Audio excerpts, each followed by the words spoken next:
अजय दत्त जी, mic है ये hello hello, अब सही है। Please Shanti please. आज हम सब लोगों को भगवान वाल्मीकि के इस बेहद पवित्र स्थान पे आके नतमस्तक होने का सौभाग्य प्राप्त हुआ। मैं आया हूँ, मेरे साथ भगवंत मान जी आए हैं, चीमा साहब आए हैं, कई हमारे पार्टी के लोग हैं, अजय दत्त जी एमएलए हैं, राघव चड्ढा हैं, हम सब लोग आए हैं आज। और ये स्थान बहुत बहुत पवित्र है। यहाँ पे सीता माता को भगवान वाल्मीकि ने अपनी बेटी की तरह, पुत्री की तरह रखा था। लव कुश का यहीं जन्म हुआ था। लव कुश को भगवान वाल्मीकि ने शिक्षा दी थी। भगवान वाल्मीकि आदि कवि के नाम से जाने जाते हैं। उन्होंने भी शिक्षा को बेहद महत्व दिया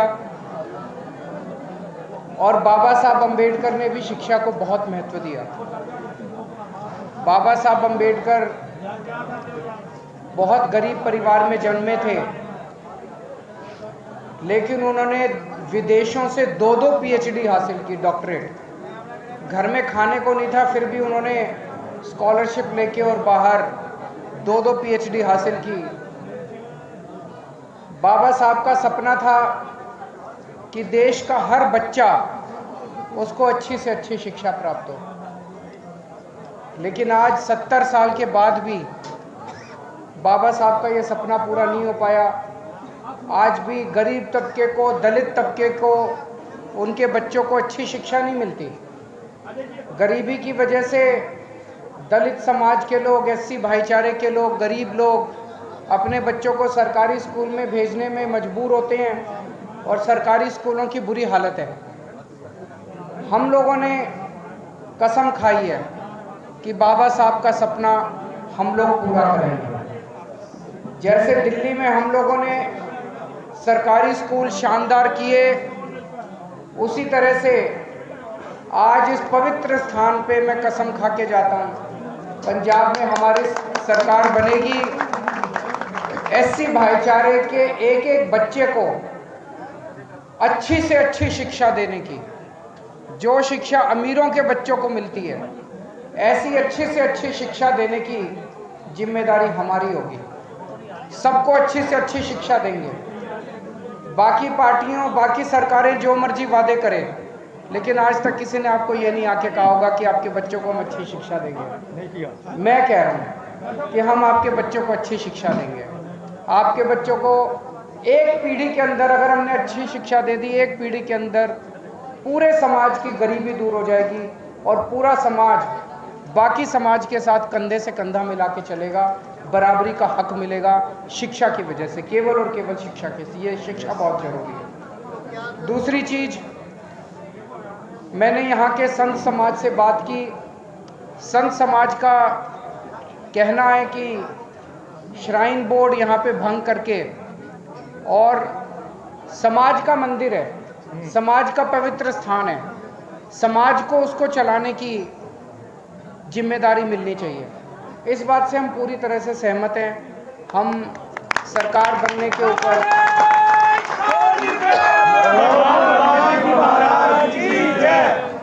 तीसरी चीज, सफाई कर्मचारी जो कि आज बहुत कठिन परिस्थितियों में काम करते हैं, कच्चे हैं, उनकी नौकरी का आज नहीं पता, उनको ठेकेदार तरह तरह से शोषित करते हैं।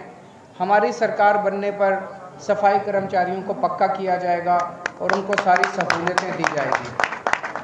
और चौथी चीज कि अभी भी मैनुअल स्कैवेंजिंग, उसको इसमें क्या बोलेंगे पंजाबी में, सीवरमैन, वो जो सीवर के अंदर आज भी घुस के सीवरमैन खुद हाथ से साफ करते हैं विदाउट किट। 21वीं सदी में हम लोग चले गए। ऐसे में मजबूरी के अंदर लोगों को आज भी सीवर के अंदर खुद घुस के ये काम करना पड़े, ये सही नहीं है। गैस बनती सर मौत। हमने दिल्ली में उन लोगों को, एससी भाईचारे के लोगों को मशीनें खरीद के दी हैं, उन्होंने अपनी मशीनें खरीद के अपना बिजनेस शुरू कर लिया।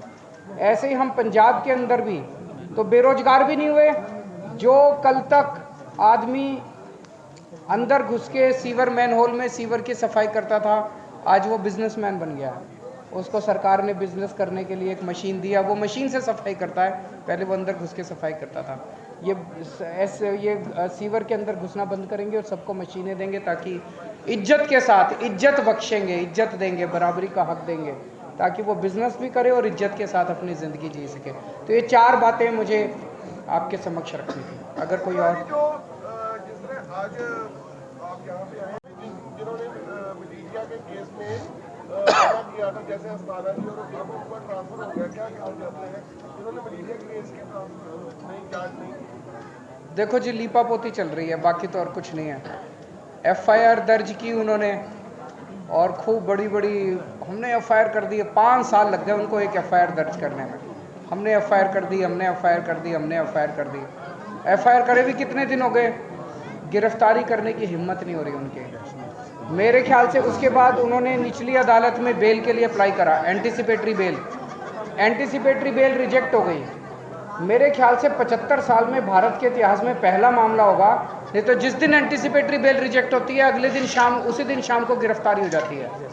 एंटीसिपेटरी बेल रिजेक्ट हुए कितने दिन हो गए, अभी भी गिरफ्तारी नहीं हुई। दिखावा कर रहे हैं। इन लोगों को ना तो बेअदबी की वो है, ना नशे की चिंता है, केवल और केवल कुर्सी की गंदी लड़ाई चल रही है, लड़ाई झगड़े चल रहे हैं। ये सही नहीं है। मेरी आप लोगों से 1 मिनट निवेदन है। आज हम पवित्र स्थान पे बैठे हैं, यहाँ पे ये सब संत समाज है, यहाँ पे राजनीति की बात ना करें। इन लोगों को थोड़ा सा ठीक नहीं लगेगा संत समाज को। हम यहाँ पे केवल और केवल इसके जो मैंने अभी ऐलान किए हैं। आपने कहा कि बाबा साहब का एक सपना था जो 21वीं सदी में भी पूरा नहीं हुआ, तो क्या वो सपना केजरीवाल पूरा करेंगे? हम जी बिल्कुल करेंगे। मैं उम्मीद करता हूं कि मेरे जीवन में बाबा साहब का सपना जरूर पूरा होगा। मैं उम्मीद करता हूं कि मेरे जीवन में इस देश के एक बच्चे को, चाहे कितना भी गरीब का बच्चा हो, चाहे कितना दलित का बच्चा हो, हर बच्चे को मैं अच्छी से अच्छी शिक्षा दिलवाने की कोशिश करूंगा। ये मैंने कसम खाई है। मेरे को उससे कोई लेना देना नहीं है। मेरा मकसद है बच्चों को अच्छी शिक्षा देना। ये बच्चे मेरे बच्चे हैं, इनको मैं अपना बच्चा मानता हूँ। तो जैसे मैंने अपने बच्चों को अच्छी शिक्षा दिलाई है, एससी भाईचारे के बच्चों को भी मैं अच्छी शिक्षा दिलाऊंगा। अभी यहाँ पे हम राजनीति की बात नहीं करते, इनको थोड़ा तकलीफ हो रही है सबको। आखिरी सवाल, दिल्ली में कोरोना काल में जो सफाई कर्मचारी शहीद हुए, उनको 1-1 करोड़ रुपया दिया है। कितने कर्मचारियों को दिया गया है? मेरे पास अब लिस्ट नहीं है, लेकिन सुनो, नहीं ऐसा नहीं है। जितने भी कर्मचारी,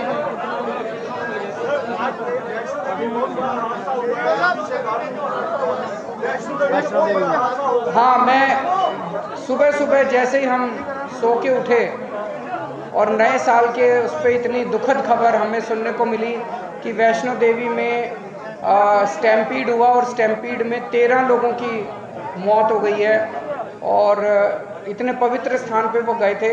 मैं भगवान से प्रार्थना करता हूँ कि उनको सबको अपने चरणों में स्थान दे, उनकी आत्मा को अपने चरणों में स्थान दे और घायल जल्द से जल्द ठीक हो। शिक्षा की बात करेंगे, पंजाब के स्कूलों का बुरा हाल है, टीचर नहीं है, यहाँ इंफ्रास्ट्रक्चर नहीं है, बच्चे हैं तो पढ़ाने के लिए शिक्षक नहीं है।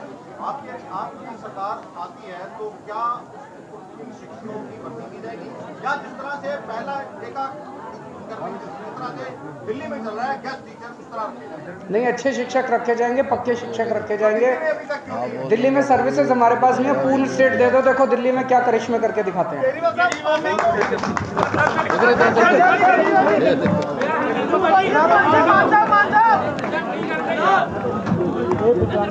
हाँ बोलो।